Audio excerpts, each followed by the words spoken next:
बिस्मिल्लाहिर्रहमानिर्रहीम सर, एक छोटा सा एरिया मैं डिस्कस करने जा रहा हूँ सर आपसे। स्वैप अग्रीमेंट की अकाउंटिंग डिस्कस करने जा रहा हूँ, ठीक है। और this accounting will be derivative accounting, ये हैज अकाउंटिंग नहीं है, it's a pure derivative accounting. आए ज़रा सर, एक सवाल मैंने यहाँ लिखा है, ठीक है।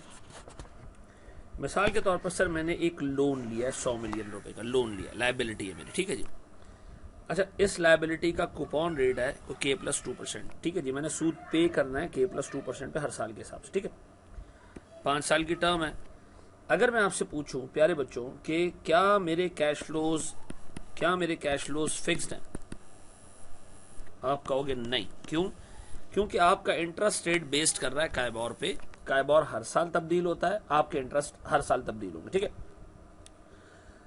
अब मैंने कहा जनाब, मैं चाहता हूं कि मैं इस कैश फ्लोज की फ्लक्चुएशन से आजाद हो जाऊं। मैंने एक स्वैप अग्रीमेंट कर लिया।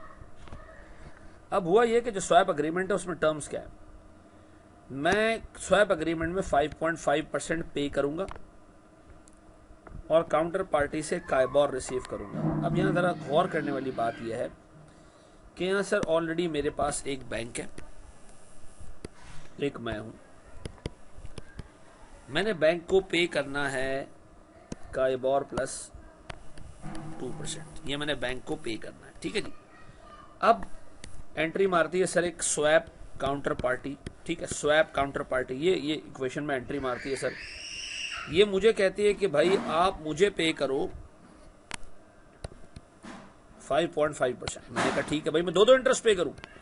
उसने कहा जी बिल्कुल, आप बकवास के बगैर दो इंटरेस्ट पे करें। मैंने कहा ठीक है। फिर उसने कहा मैं आपको एक इंटरेस्ट पे करूंगी, दैट इज काइबोर। अब बताएं सर, मैं दो इंटरेस्ट पे कर रहा हूं, अपने बैंक को भी, ठीक है, स्वैप काउंटर पार्टी को भी, और स्वैप काउंटर पार्टी से एक इंटरेस्ट रिसीव कर रहा हूं। तो अगर मैं आपसे ये पूछूं सर मेरी नेट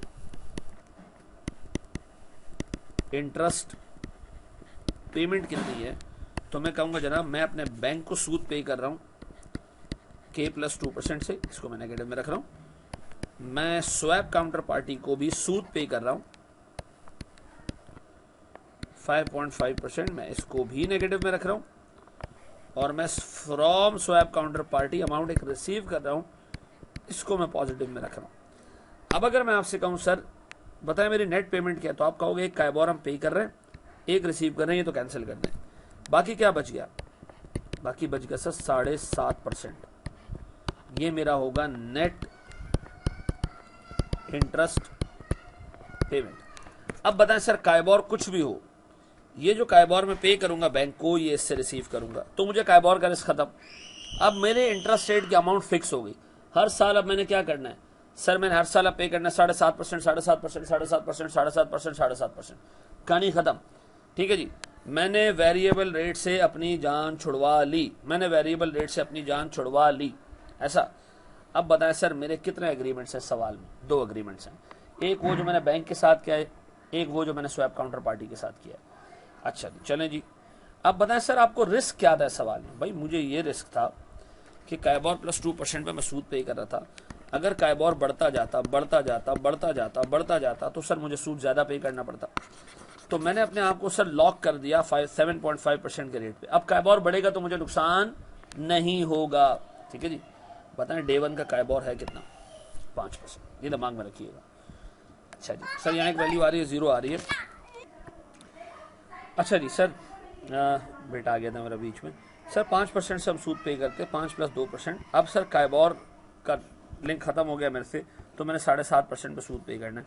याद रखना सर, हर डेरिवेटिव डे 1 पे नियरली 0 वैल्यू पे होता है, सिवाय ऑप्शंस के जहां आपको प्रीमियम पे करना पड़ता है। सर यहाँ मैंने कोई प्रीमियम पे नहीं किया डे 1 पे। स्वैप एग्रीमेंट में जनरली कोई इमीडिएट प्रीमियम नहीं होता। तो बताएं सर, मैंने सबसे पहले एक एंट्री पास की ईयर 0 पे, वो क्या है सर? कैश डेबिट कितने से? सर 100 मिलियन से। और लोन पेबल क्रेडिट कितने से? 100 मिलियन से। डन हो गया। चलो जी, अब बताएं सर मेरे पास पहले साल का एंड आया, ईयर 1 का एंड आया। क्या मुझे टेंशन लेने की जरूरत है कि काइबोर कितना है? नहीं सर, मुझे सिंपल क्या करना है, इंटरेस्ट एक्सपेंस डेबिट कितने से? 7.5% से। 100 मिलियन का 7.5% वुड भी 7.5, ठीक है। मेरी नेट इंटरेस्ट पेमेंट 7.5 से, लेकिन पहले साल के एंड पे मैंने देखा कायबोर बहुत बढ़ गया, 6.57 हो गया है। अब अगर मैं सर अपने आप को स्वैप अग्रीमेंट में ना डालता तो 6.57 प्लस 2% ये मुझे सूद पे करना पड़ता अगले साल के लिए 8.57। सर मुझे अब पे करना पड़ेगा 7.5%। तो मुझे बताओ स्वैप अग्रीमेंट का कोई फायदा है? फायदा है या नहीं है सर? स्वैप अग्रीमेंट का कोई फायदा है या नहीं है? हाँ सर बिल्कुल है फायदा। क्या फायदा है सर इसमें? सर स्वैप अग्रीमेंट का फायदा ये है, सबसे बड़ा फायदा ये है कि सर मेरे पास अब जो कायबोर बढ़ने की वजह से मुझे इजाफी सूद पे करना पड़ता वो अब नहीं पे करना पड़ रहा है। तो मुझे बताओ क्या ये फायदा सिर्फ अगले साल होना है या आगे आने वाले सालों में भी आप एक्सपेक्ट कर रहे हो? ये रेट तो मुझे आगे जाके पता चलेंगे ना भाई। मैं अभी अज्यूम कर रहा हूँ कि 6.57 हो गया तो आइंदा भी इंशाल्लाह मुझे फायदा होता रहेगा। स्टैंडर्ड कहता है जनाब ये जो आगे भी आपको फायदा होता रहेगा कम इंटरेस्ट पे करने की वजह से, इन सब की प्रेजेंट वैल्यू निकाल लो, इन सब की प्रेजेंट वैल्यू निकाल लो। ये फायदा क्यों हो रहा है तुम्हें? ये फायदा हो रहा है तुम्हें स्वैप अग्रीमेंट में जाने की वजह से। और ये कब तक होगा? अभी नहीं, ईयर 1 का तो चलो निकल गया, ईयर 2, 3, 4, 5, आगे 4 सालों में फायदा होगा। सर स्टैंडर्ड कहता है इन 4 सालों की एक्सपेक्टेशन रखो कि इंटरेस्ट रेट क्या होगा, प्रेजेंट वैल्यू निकाल लो जो गेन होंगे। सर आपको एग्जाम में ये काम करने की जरूरत नहीं है, आप CFA नहीं हो, आप एक चार्टर्ड अकाउंटेंट बनने जा रहे हो। सर आपको स्वैप एसेट की फेयर वैल्यू गिवन होगी। सर ये कह रहा है स्वैप एसेट की फेयर वैल्यू 4068,000। ये है क्या?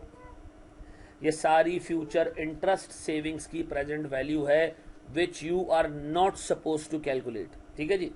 अब बताएं सर ये मेरे पास सारे इंटरेस्ट रेट्स, सारे जो इंटरेस्ट की सेविंग्स एक्सपेक्टेड है फ्यूचर में, ये उनकी प्रेजेंट वैल्यू है। तो बता इसको मैं अकाउंट फॉर करूं? हाँ सर अकाउंट फॉर करें। सर कैसे? ओहो सर मैं एंट्री पास करूं ईयर 1 के एंड पे, किस चीज की सर? Swap asset. एसेट क्यों है सर? ये सीधी सी बात है सर, एसेट है, इंटरेस्ट रेट बढ़ा है, मुझे फायदा हुआ है सर। मैं कायबोर में जो है वो अगर स्वैप अग्रीमेंट में ना घुसता तो मेरा बेड़ा गर्क हो जाता।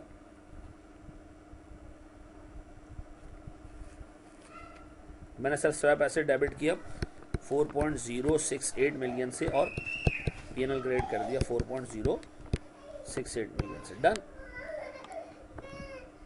इससे जब हमने बुक कर लिया तो इसका मतलब है सर हमने सारे फ्यूचर इंटरेस्ट बेनिफिट्स जो है उनकी प्रेजेंट वैल्यू निकाल ली है, ठीक है। अब मैं अगेन बता दूं, ये आपको एग्जामिनर खुद बताएगा, you are not suppose to calculate this thing even in BFD, ठीक है। अब बताइए ईयर 2 में क्या करूं सर? मैं इंटरेस्ट बुक करूं? Very good sir. क्या एंट्री पास करूं? Interest expense debit. कितने से भैया? वेरी गुड सर 7.5 मिलियन से। और सर मेरे पास से कैश क्रेडिट कितने से भैया? 7.5 मिलियन से। अच्छा अब देखें, आपने यहाँ इंटरेस्ट ओरिजिनली पे करना था कोई 8 पॉइंट समथिंग, लेकिन आपने पे कर दिया 7.5। कुछ फायदा हो गया, कुछ रियलाइज हो गया, तो अब इस स्वैप एसेट को उसूलन थोड़ा सा कम हो जाना चाहिए। लेकिन जब मैं ऊपर जाके देखता हूं तो मुझे ये स्वैप एसेट कम नहीं बल्कि बढ़ता हुआ नजर आ रहा है। उसकी वजह यह कि भाई इंटरेस्ट रेट और बढ़ गया। भाई अगले 3 सालों में आपको इतने बेनिफिट होने वाले हैं कि उन सबकी प्रेजेंट वैल्यू अब 5.79 हो गई है। तो बताएं सर मैं स्वैप एसेट को थोड़ा सा और बढ़ा दूं? बस मैंने इसको सिंपली रीवैल्यू करना है। जी सर। बताएं सर मैं स्वैप एसेट को कितने से इंक्रीज करूं? सर मुझे 4068 से इसको लेके जाना है 5793 के ऊपर। अभी कर लेते हैं सर।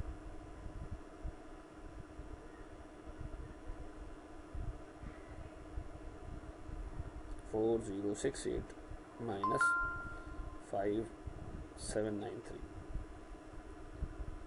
सर ये आ गया मेरे पास कोई 1725 यानी 1.725। तो मैं फिर अपने पास एक एंट्री पास कर रहा हूँ, स्वैप एसेट फर्दर डेबिट कितने से? 1.725 और P&L क्रेडिट। अच्छा इसका मतलब ये है कि सर मेरे पास अब मज़ीद आगे के दिनों में सर जो इंटरेस्ट सेव होने वाला है उसकी प्रेजेंट वैल्यू को 5.793% है, ठीक है। 5.793 मिलियन। ये भी ईयर 2 पे एंट्री पास हो गई, ठीक है जी। अब मैं बात कर रहा हूँ सर ईयर 3 की। ईयर 3 में फिर एक entry sir, interest expense debit 7.5 million और कैश क्रेडिट कितने? 7.5 मिलियन। अब बताओ यहाँ आप इंटरेस्ट पे करते को 9.5 पौने 10%, आपको सिर्फ 7.5 पे करना पड़ा, तो थोड़ा सा बेनिफिट रियलाइज हुआ। अब इस स्वैप एसेट को आहिस्ता आहिस्ता नीचे आना चाहिए। हाँ सर, अब मुझे नीचे आते हुए नज़र भी आ रहा है, तो ये रीज़न है, दूसरा इंटरेस्ट रेट भी थोड़ा सा कम हो गया। तो सर इन दोनों इम्पैक्ट्स की वजह से स्वैप एसेट की वैल्यू 5.79 से सर 2303 पे आ गई है सर। अब अगर मैं आपसे कहूँ सर मेरे पास, तो सर मेरे पास ये 3.49 मिलियन रिड्यूस हुई है, तो क्या करूँ सर मैं? अब पीएनएल डेबिट करूँ सर 3.49 मिलियन और स्वैप एसेट क्रेडिट कितने से भैया? 3.49। डन। अब इसी तरह सर ईयर 4 और ईयर 5 में भी हम जाते हैं सर। ईयर 4 में जाओगे, फिर एक एंट्री इंटरेस्ट एक्सपेंस डेबिट। ओ भाई, मैंने फिर इंटरेस्ट कम पे किया। अगर मैं स्वैप ना करता तो I would have been paying a huge amount of interest, but मैंने कम कर दिया, कम हो गया। अच्छा सर आप देखें तो इस पॉइंट पे सर अब इंटरेस्ट रेट भी मार्केट में कम होना शुरू हो गया, तो देखिए ऊपर से धड़ाम करके नीचे गिरा, स्वैप एसेट रियलाइज भी हो गया थोड़ा सा, और इंटरेस्ट रेट का बेनिफिट भी अब हमें कम नज़र आ रहा है। तो 2303 सर, ये मेरे पास आ रहा है 2062। क्या करूँ सर? पीएनएल डेबिट 2.062 मिलियन और स्वैप एसेट क्रेडिट कितने से भैया? 2.062। डन हो गया। अब बताएं सर इसके बाद मेरे पास ईयर 5 की एंट्रीज क्या करूं, क्या एंट्री पास करूं? Same interest expense debit. बस सर खत्म हो गए सारे बेनिफिट। अब तो मजीद कोई बेनिफिट नहीं मिलना ना आपको, तो सर अब एसेट भी आपके पास जीरो हो जाना चाहिए, तो सर एसेट भी जीरो कर दें। सर मेरे पास पीएनएल डेबिट कितने से? 0.241 ये बचा हुआ है मेरे पास। और